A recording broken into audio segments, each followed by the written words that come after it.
Welcome to episode 154 of the Forward from 50 podcast, where we interview people over 50 who are pursuing new direction for their lives. It's an opportunity for men and women to tell their stories, their way, and in their own words. I'm Greg Gerber, the founder of Forward from 50, and your host for today's show. Today I'm talking with someone who brings refreshing honesty, energy, and purpose to the often confusing second half of life. Her name is Randi Crawford, and she helps young women to build confidence, resilience, and independence at a time when social media, parental pressure, and comparison culture are making that harder than ever.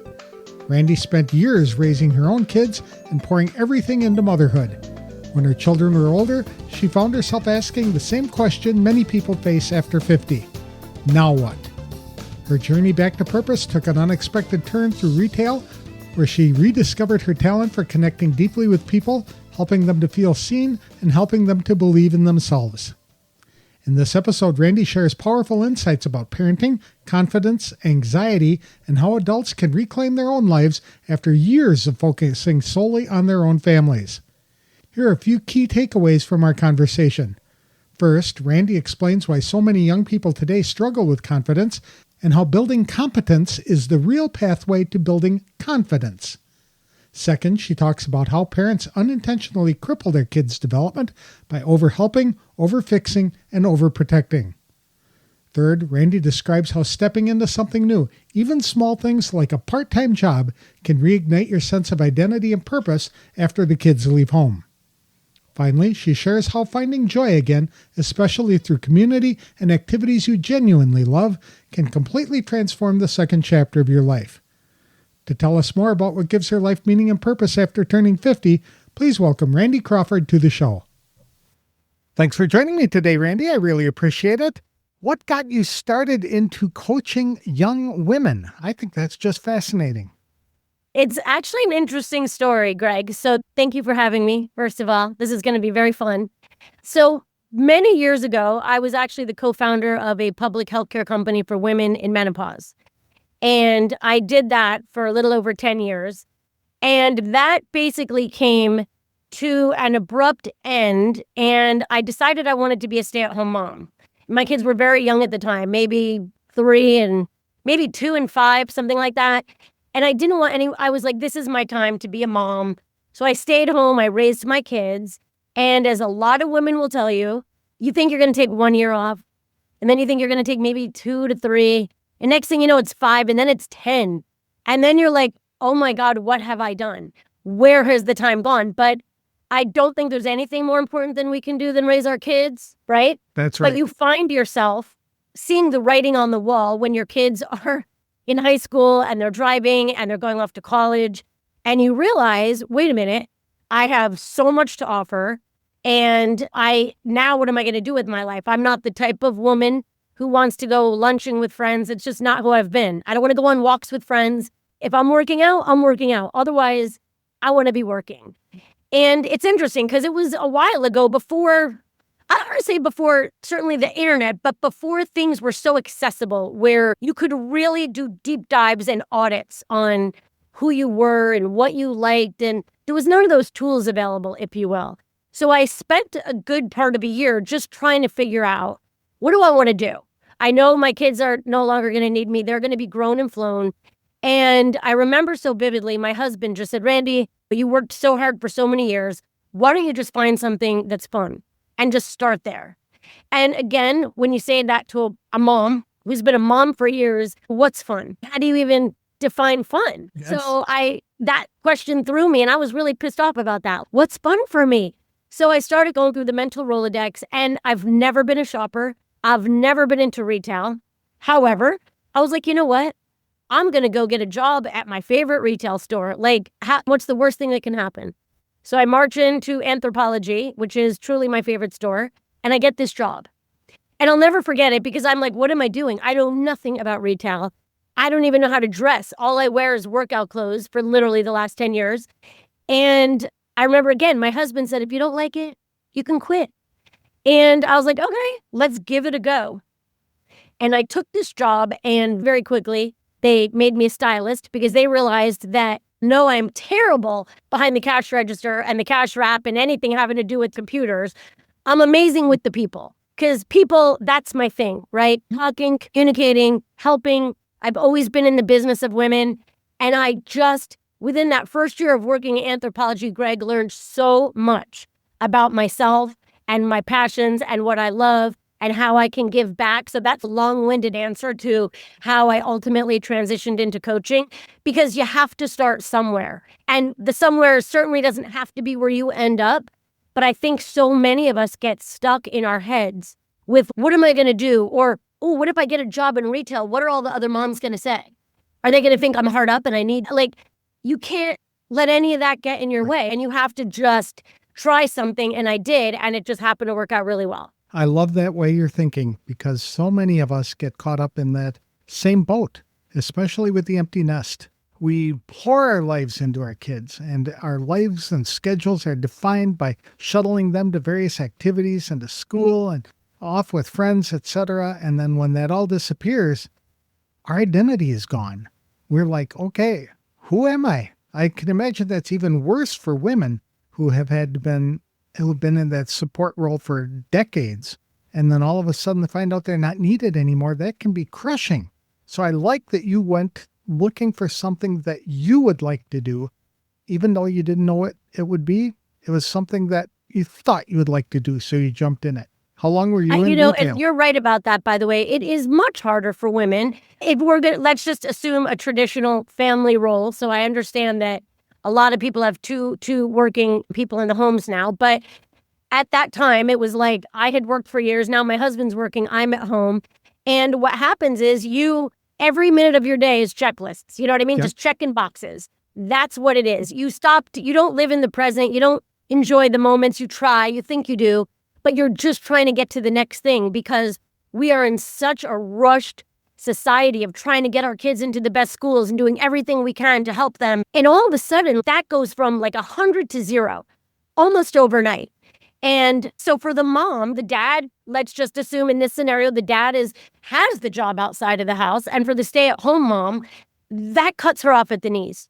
And for me, that cut me off at the knees. And because I was someone that really, at that time, prided myself on all the things I did for my kids. And so when I saw that writing on the wall, I decided to take this opportunity. And listen, there's so many funny stories that I won't go into all of them, but trust me, I'm working with all these young girls. My managers are in their young 20s. They're my kids' ages at this point. And everyone's whipping out their cell phone and downloading apps. And I don't even have my reading glasses on. And I can't keep up. I'm just like, what am I doing? This has got to be the worst decision I've ever made.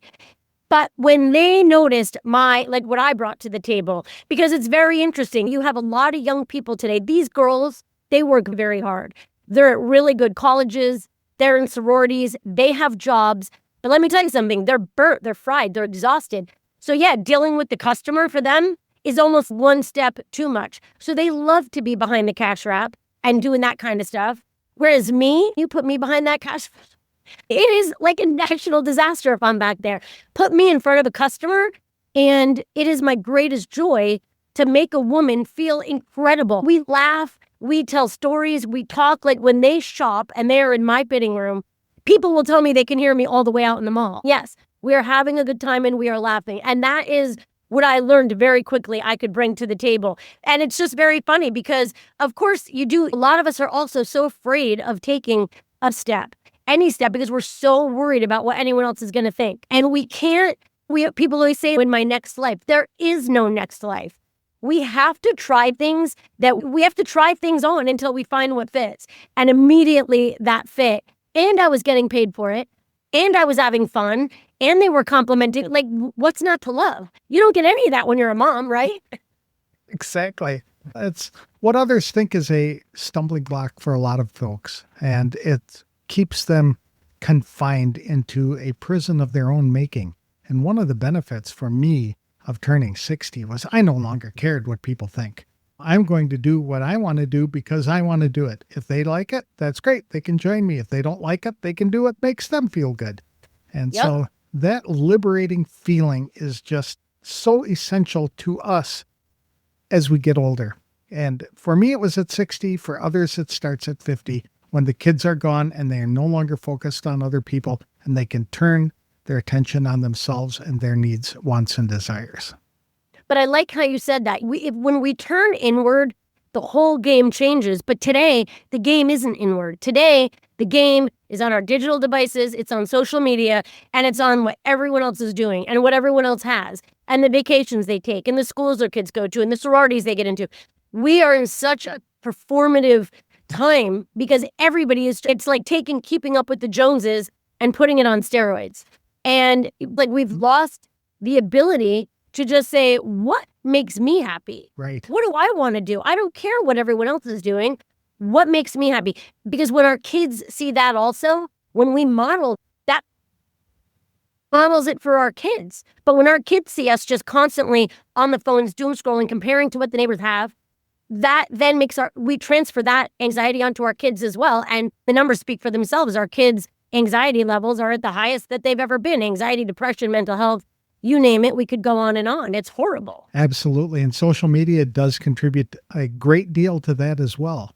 So I can't imagine what it would be like to be a 20-something, male or female today, to live a life on social media with all the eyes on them all the time, and then having them see the fabricated, airbrushed photos that people are putting up there that are fake profiles, and then trying to compete with their fakery compared to your reality. That's got to be stressful for them. God, think about it though. It's stressful for people my age. If I have friends in my age range that I don't do Facebook, by the way, but I do Instagram, but they'll go on Facebook and they'll see a group of gals at a party or at whatever. And if they are not included and they just see the picture, their feelings get hurt. And I say to them, can you imagine being a 12, 13, 14, 15, 18-year-old, and they're not even fully developed brains? How horrible do they have to feel when they see all the kids on the Snapchat streaks and at parties that they're not invited to? And it's like we can give it words, but when I work with these girls, the depth of how much it really wreaks havoc on their mental health, it's nearly indescribable. I agree. And at what age did you say that started? Like 12, 13 years old? I don't want to be the bearer of bad news, but no, girls and boys, kids are on social media before 12. I'll be conservative and say 9, but it's even before that. Kids are on social media so young today. Here's a funny example, and then we'll get into the coaching. I was working at Anthropologie one day. This was about a year ago, and we happened to sell the Stanley mugs there. And a mom said to me, hey, do you sell the little, 6-ounce Stanley mugs? And I said, 6-ounce Stanley mugs? Why would we sell that? The whole point of the Stanley is to have the big 40-ounce. You put it in your car. And she's, oh, no, it's not for me. It's for my daughter. And I said, oh, how old is your daughter? Again, thinking she's in high school. The daughter was about to be 6 years old for her birthday. So she asked her mom for a Stanley. So the mom goes on one of those sites that does all the dupes and finds a couple of these little mini lookalikes for like a cheap price, gives it to her daughter, and the daughter's, this is no good. And I said, are you kidding? First of all, how did your daughter even know it wasn't a Stanley? She's 6. And she's, what are you talking about? Social media. And I'm the employee. I'm not going to judge. I'm not going to sit there and be rude, but I wanted her to hear herself. Like, you are looking for a Stanley mug with the brand of Stanley. I don't even know if they make a 6-ounce mug. What do I know? I've never heard of it. But it's because her daughter saw that on social media, and that is what she wanted for her birthday. Not a dupe, not like a fake one that costs $10, but the real Stanley. So yeah, these kids are on social media younger, and it's absolutely destroying them and their sense of any type of values whatsoever. Exactly, because how many of them are posting things to social media and they only get a half dozen or a dozen likes, and they see other people posting things and they have 1,000 followers. So they think, I'm worthless. I'll never be popular. I'll never be as good as them. And that kind of thinking sets in early, and it can alter the trajectory of their lives. So with your coaching, you're helping them to realize that they've got this, or they've fallen into this trap, and to help them get out? So how that happened is when I did first decide after being at Anthro for about a year, I kept having conversations with women in the store, and they're basically my age, right? So we're having lots of conversations. It's not just about what they're wearing. And Also, because as I told you, I ran a public healthcare company for menopausal women. So I know this woman inside and out. And I know what she's going through with her hormones, with her daughters, with her aging parents, with her lack of libido, all of it. And so I was like, you know what? This is my purpose. I could be a really great, I hate to call it life coach. I do not like that term, but I could be a really great coach and help these women to rediscover their purpose, their passion, and realize this is like my time now. And I went to the whole Jay Shetty certification. I get certified. And nearly as soon as I hang my shingle, I get this TEDx talk, but it's during COVID. So it's online. It's not anything about coaching these women. And I started getting women calling me, and they're calling me to work with their daughters. And I was like, wow, what? Like, I wanted to work with them because I know them so well. Now, Greg, I also understand that daughter because I have a daughter. I understand girls that age, but that was such a pivot. That was not my initial intention when I started coaching. But before long, I would get moms calling me and asking me to work with their daughters. And a mom would have like a 30-minute conversation with me, lay out the whole problem. And then I would get on the Zoom with the daughter. The daughter has a completely different story, a completely different issue. And 9 out of 10 times, that issue is dealing with a lack of self-confidence and a lack of understanding and how to navigate in today's world with all the things that they don't feel like they're part of or they feel like they're left out of because of social media. Their lack of the ability to just, I don't know, I say breaking bread, that's my expression, but the lack of the ability to just sit here and talk with you and be able to make an observation about anything that they can see other than, because that's just not, the roads have been paved for them, I guess is one way to say it. So everything has been so easy. So now these girls are like in college or they're just out of college or they're in high school and they can't figure out how to get anything done on their own. So it became very obvious to me after working with girls for about a year. And then I started giving talks that really, and I don't like to say this and sound judgmental, but a bulk of the problem is the way that we're parenting our kids. And the moms, these very moms that called me, God bless them, they called me because they want to help their daughters, but they can't get out of their own way. Yes. They won't stop jumping in to fix everything. And I'm like trying, so my passion then became, I do still work with these girls, but now I work with the moms too, because I'm like, listen, I can't do one without the other because the mom needs to understand. And for their sons too, I just happen to mainly specialize in working with girls.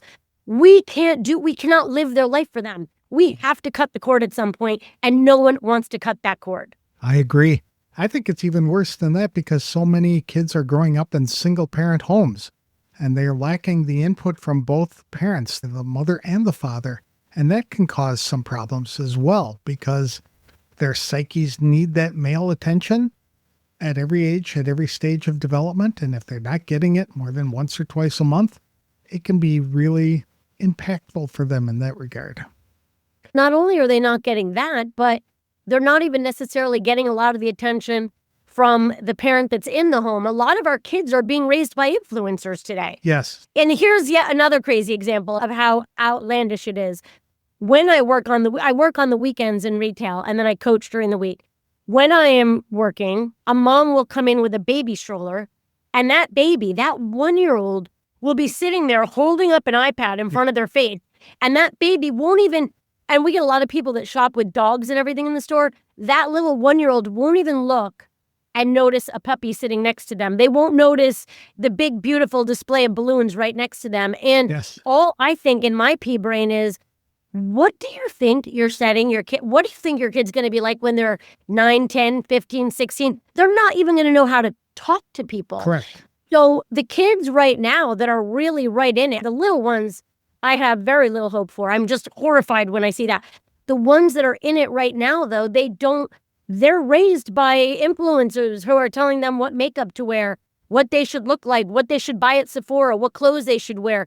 I have clients who tell me that their sons are now all of a sudden very worried about their weight. And to the point that I asked my husband the other day, I said, did you have a scale when you were in college? And he said, no. Why in the world would I have that?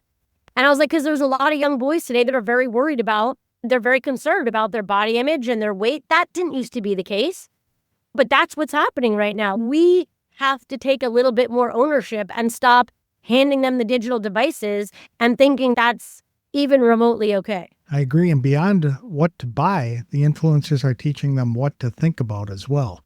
And so they're instilling their values into these kids rather than the parents. The parents are turning to the devices as the babysitters to keep them kids occupied because parents are stressed to the max. They are being called to do more things more often, faster than they ever have in life. So it is a horrible, vicious circle. I can't imagine what it's would be like to live in that kind of environment. But thank goodness you are teaching both the kids and the parents, because I've interviewed, not that it's identical, but dog trainers dog owners bring the pet to the trainer to fix their problem. And the trainer quickly realizes that the pet has an owner problem. The owner is not really learning how to communicate well with the pet. So they have to fix that as well and get them on the same track. That's no different than really with teenagers and parents today. It's the exact same example. It really is the same example. And it's funny because I'm not in any way, shape, or form at all saying, oh, I blame parents or parents are doing a terrible job. Here's an interesting example, Greg. I just did a post the other day. Okay. So what I do is I never bring my kids up in any of my content. And I very loosely talk about client issues because generally they're so similar. So I'll go through parenting groups online and I'll find things that are really triggering to people and then I'll address it. Like, this is how I would answer it. But instead of answering it in the group, I'll do a video about it.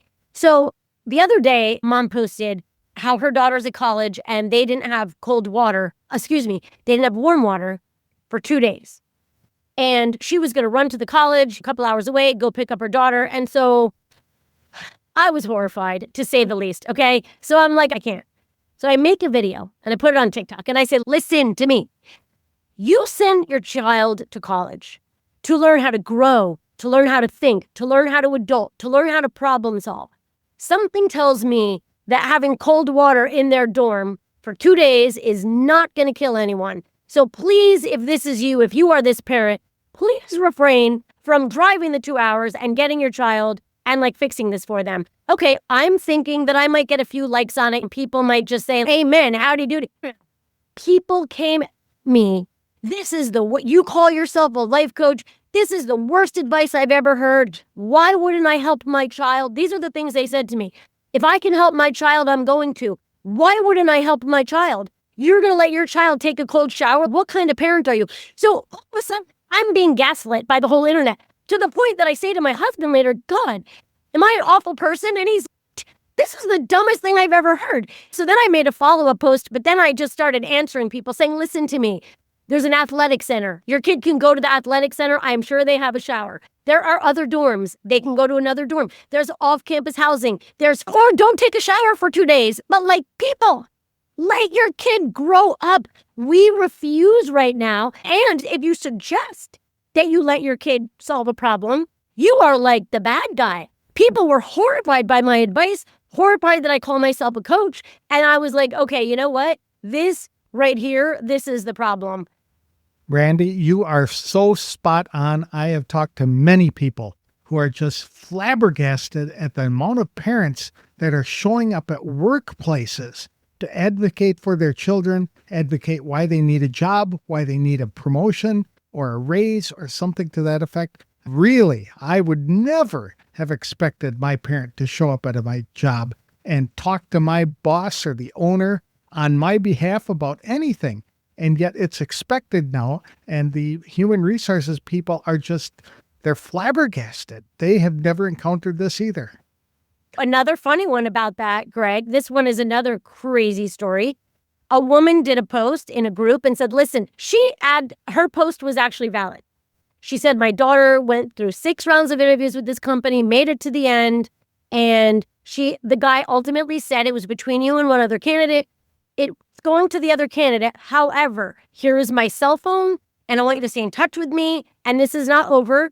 But for right now, we gave it to the other person. Okay, which to me as a parent, that is a win. Your daughter crushed it.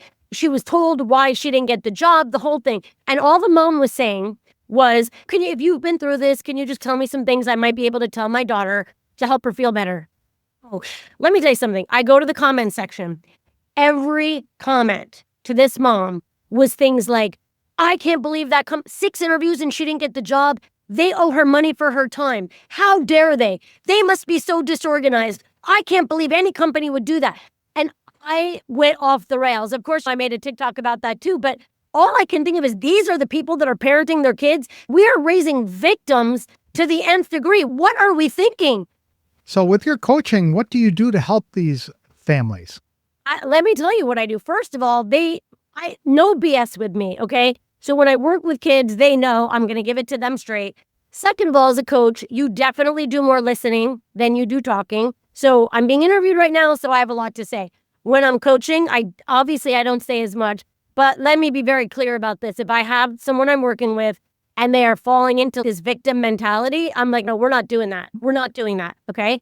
Because to me, everything is about, if we want to see a change, if my clients want to see a change, they have to take an action. And I don't know what that action is, but they have to do something. And I don't care if it makes them uncomfortable, because nobody wants to be uncomfortable.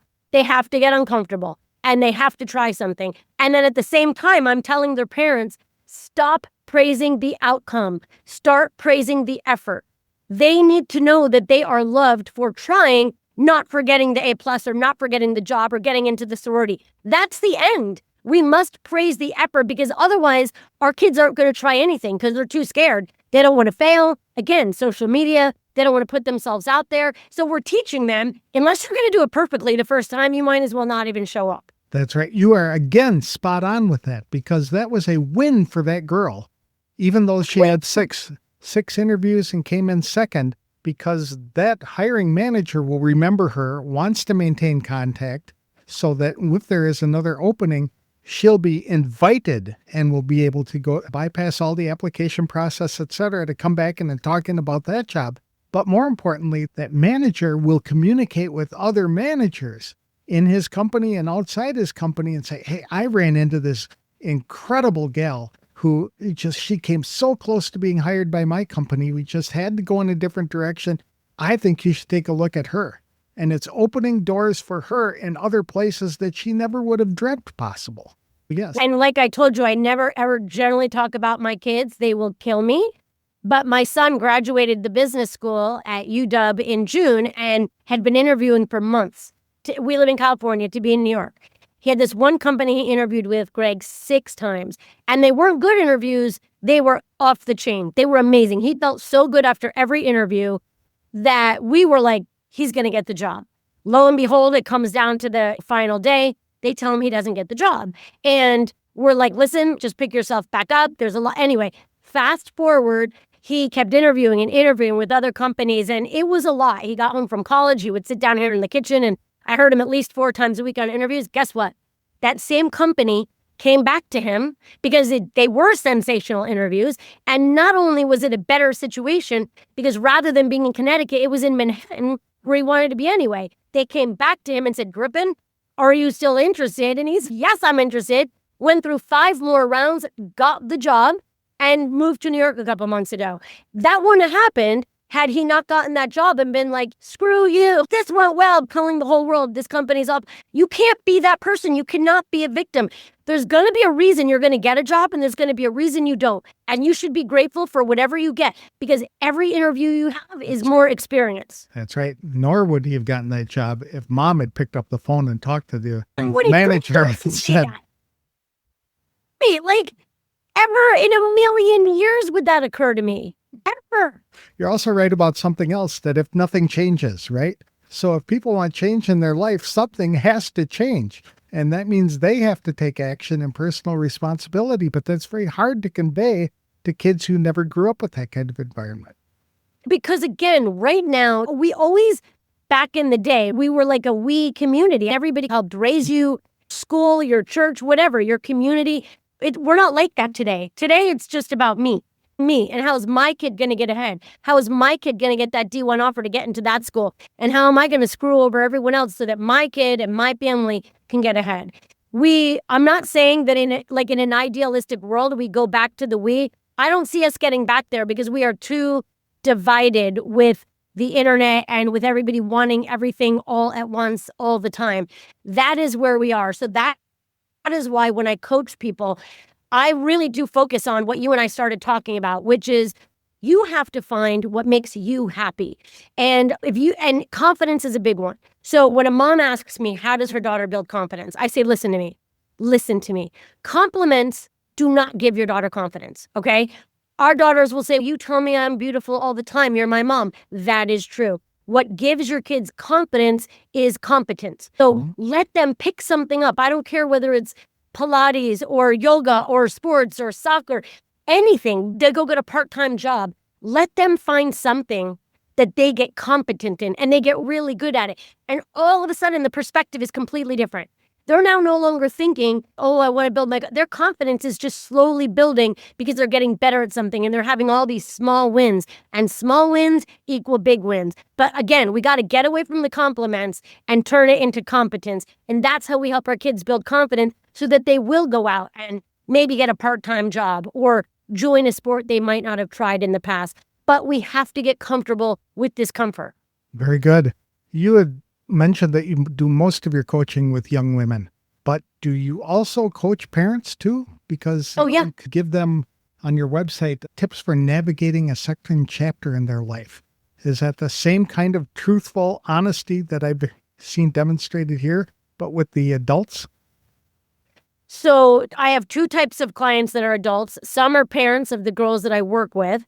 And so in that case, we're working in tandem. I'm never working with the mom on her daughter's issue specifically. I'm working with her on finding her. It's like when our kids go to college and they graduate, it's almost like the parent needs to graduate too. We need our own graduation so that we realize that we can take a step back and stop stepping in to fix everything, because we are at a point now where it used to be we sent our kids to college like you and I were talking about. We talked to our parents maybe once a week on a paper, and that was it, right? Nobody was checking on us. Nobody was life 360ing us. It's just gotten so out of hand right now. Today, we don't want to let go. I actually had a parent say that she life 360'd her daughter and she could not see that she was on her way to psych class. I'm like, lady, you've got to take a chill. Like, maybe she's skipping class. That's what college is about. Leave her alone. So yeah, I work with parents on the relationship with the daughters, part A, and part B is, what do you want to do now in this phase of your life? And how do we help you find your purpose, find what lights you up? And when they ask me, how do I know what lights me up? And I'm like, it's just so simple. If something is an energy suck to you and you go and you hang out with a certain group of people and they just suck your energy and you leave and you just don't feel good when you leave. Like, I consider that an energy suck. We're going to put those to the side. But say you just jump out of bed at 5 a.m. because you can't wait to do something. And an example of that is when I was getting certified with Jay Shetty. So that's a perfect example. I was working full-time at Anthropology, not full-time, but like most days of the week. And I went to them and I said, listen, I can't work here anymore. I want to get certified as fast as possible. And they said, you know what? We want to keep you. Can you just work on the weekends? And I said, okay, great. Greg, 5 a.m, and I was already jumping out of my bed to get on my computer and start working with clients, because I worked with a lot of people on the other side of the world and our time zones were different. I couldn't wait to get up and do my reading and do my reports. And that's when you know you love something. When you don't have to do it, you get to do it. It's a very different mindset. That's how we start thinking about what makes you, and then what things keep you up in the middle of the night and keep you stressed. We want to stay with those. And the best time to start exploring that is before the kids leave the house. Because heck yeah, as they get into their later high school years, junior or senior, and the empty nest is coming, that's when you start reprioritizing your own life and start doing things for which you have a burning desire and have this smoldering feeling that you wanted to be doing something. That's when you start looking at it. Or you start pouring your attention away from your kids into your spouse and your marriage, because when the house is empty, things change. If you haven't done that, it gets very lonely. Marriages end, people get distraught and come off the rails. They don't know what to do with their life. So that kind of preparation before the empty nest is essential. Oh, it gets very quiet. I'm going to be honest with you. Our son moved in, I'm trying to think if it was August or September. And it goes just from chaos and kids here all the time. And you look and people are sleeping on couches. And it goes from all of that to absolute silence. And if you haven't found something that makes you happy, you're going to be very lonely. And yes, of course, there are so many women and men rethinking their marriages, but that's a whole other podcast. That's its own can of worms, but that's very real. So that is why you asked me early on about a book. And I told you I'm writing a book because another thing that I took up around the time I think my kids were in college was pickleball. And I don't like pickleball. I love pickleball.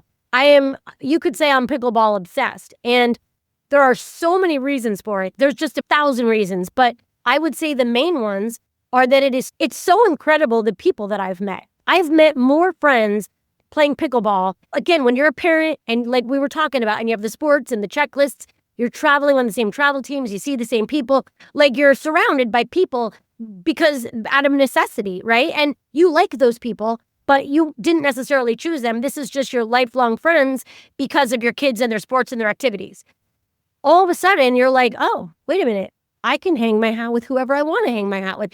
And I started playing pickleball. I met people of all ages, girls half my age, people twice my age. And it just doesn't even matter. We go out there, we laugh for hours at a time, and it's exercise, it's endorphins, it's dopamine, it's sun. It's now, of course, if you get crazy about it like I do, then then that can take on a life of its own. But pickleball was another thing that I did to really fill my time. And so what I've done is I'm writing a book right now called the Pickleball Parenting Playbook. And what I do is each chapter is a lesson that I've learned on the court that I'm trying to help parents apply to parenting about stepping back and stop fixing everything for their kids. All of it applies to pickleball. And when will this be available? Please, from your lips to God's ears. I wish I knew. I don't know, but I am working very hard on it. Okay. I know when we had 3 daughters and we were raising them, like I said earlier, we were pouring my time into carting them to all the activities, the games, etc. And we got contact with them every night. Then they started disappearing as they went off to college and out on their own. And then we had counted down for 5 years. And I swear to God, that 5 years, we had this countdown in our Christmas newsletter to how many days left until we had the empty nest. So it started at like 1,200 and some days because we knew when the youngest was going to graduate. We were so looking forward to that. And when she went off to college and I came back to that empty, quiet house, it was deafening. And it lacked, I turned and what am I going to do now? And I did not have those kind of resources like you're talking about and the people telling me what to do. So thank goodness for you stepping into their lives to push them in that direction before they realize they have to make that change. I just don't like people to think that like the end of the chapter, like it's the end of the book. Right. It's not the end of the book. It's a new. And I'm not saying that in a corny way either. It's really not the end of the book. It's now a time where we really want to watch our kids grow and expand their friend group and whether or not they move on and get married, who knows? But like they're growing their lives. We can grow our lives too. We can expand our friend network. We can expand the things that we do. We can now focus on ourselves and our interests. Then we can bring it all together. Again, with pickleball. Like my son is 23, he just about to turn 23. It's really funny. When he's home, he'll come out to the courts and play pickleball with me and my friends. He has a better time than I have. He doesn't need to be out there with a bunch of 20-something-year-old guys. We have the best time. Now, in what universe can you do that with your very athletic 20-something-year-old son?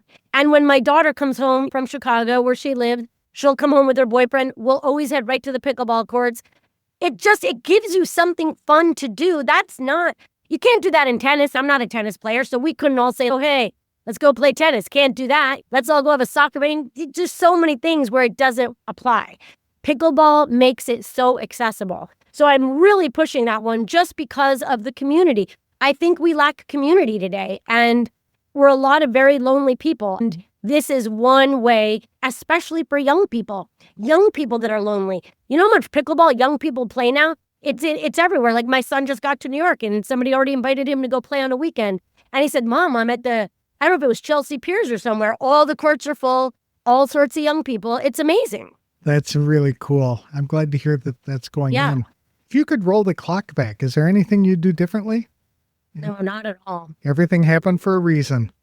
I do believe that, Greg. I believe that really from my heart, that everything that we experience, there's a reason why we experience it, and that we can only just learn from it and grow from it and get better from it. So it certainly has not always been smooth sailing. I'm definitely going to say that.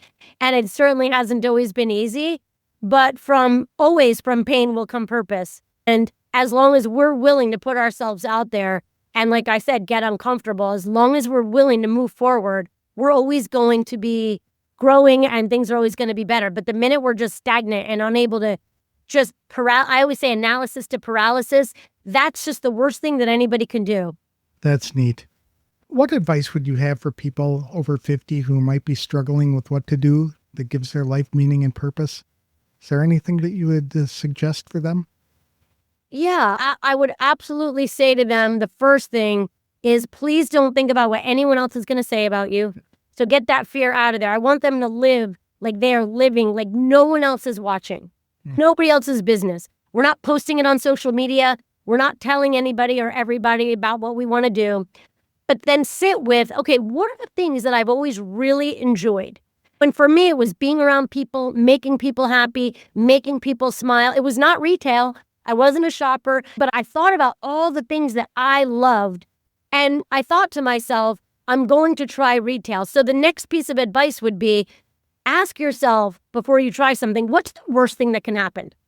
Really, what's the worst thing that can happen? You get a job, you go to apply for a job and you don't get it. Or you get the job and you suck, so they fire you. Are these really life and death issues? No. So just don't worry about putting yourself out there. Don't worry about feeling a little uncomfortable. Don't worry about coming in perfect. And most certainly always ask yourself, what's the worst thing that can happen? And the more things you try, the more you don't start at the end point. You have to start somewhere. And movement is power. The minute you start moving forward, you will ultimately figure it out. But the more you stay in front of a computer and try and type your way through it, you're not going to get anywhere. That is excellent advice. I would also caution against posting what you want to do or plan to do on social media as though you're inviting opinions of others, because well-meaning friends and family will be the first to crush our dreams and tell us to do something more practical, or you're no good at that, or they knew somebody who failed at that, so don't even try. So keep it to yourself and just get out there and get it done. Seek advice if you want help on getting going, but seek it from people who are doing it. You're so right about that, by the way. People love to tell you all the reasons why what you want to do isn't going to work. Right. Oh, Randi, everybody wants to write a book. Do you know how hard that is? Randi, everybody wants to do content on social media. Just do it. Don't ask for opinions. Just do it. Absolutely. How can people connect with you if they would like to follow you or hire you as a coach? So I have my website, which is Randi with an I, RandiCrawfordCoaching.com. And I am on TikTok and Instagram at Randi Crawford Coaching. And I do videos a couple times a day on TikTok and just with funny little parent stories. But I would probably say go to my website and you can sign up and get a free first session. And if we click, it's great. And I'm the no BS coach, though. I tell it like it is. So there is that. We need that sometimes. We need somebody to come up and slap us upside the head and thunk us and say, hey, wait a minute. You're going down the wrong path. You need to be changing your thinking. You're in exactly no thinking mood. Here. That's right. Allowed. Exactly. Thank you so much for sharing your story with me today. I found it inspirational, and I'm sure other people will too. Thank you so much for having me. This was a lot of fun. What I love most about my conversation with Randi Crawford is her unwavering belief that purpose is found through movement. When she reached her own crossroads after turning 50, she didn't wait for clarity. Rather, she jumped into something new, trusted the process, and let the experience reveal the next step. That openness led her to coaching young women, helping parents to rethink their roles, and even writing a book that ties together two things she really loves, pickleball and parenting. For Randi, purpose now comes from teaching honesty, building confidence through action, and helping families to break free from the comparison-driven world that surrounds us today. If you'd like to connect with Randi, learn more about her coaching, or schedule a session, visit her website at RandiCrawfordCoaching.com.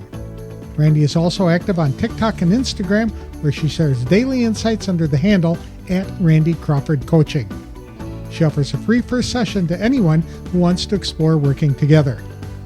Randi calls herself a no BS coach, and after talking with her, I can assure you that she tells the truth with compassion, clarity, and purpose. It's exactly the kind of message many people need to hear in this season of life. That's all for this week's show. If you'd like to start living a more meaningful life, I encourage you to download our free guide to finding purpose, which is available at www.forwardfrom50.com. I'll have another inspirational interview on the next episode of the Forward from 50 podcast. Thanks for listening, and if you like the show, please consider leaving a review wherever you download the episodes.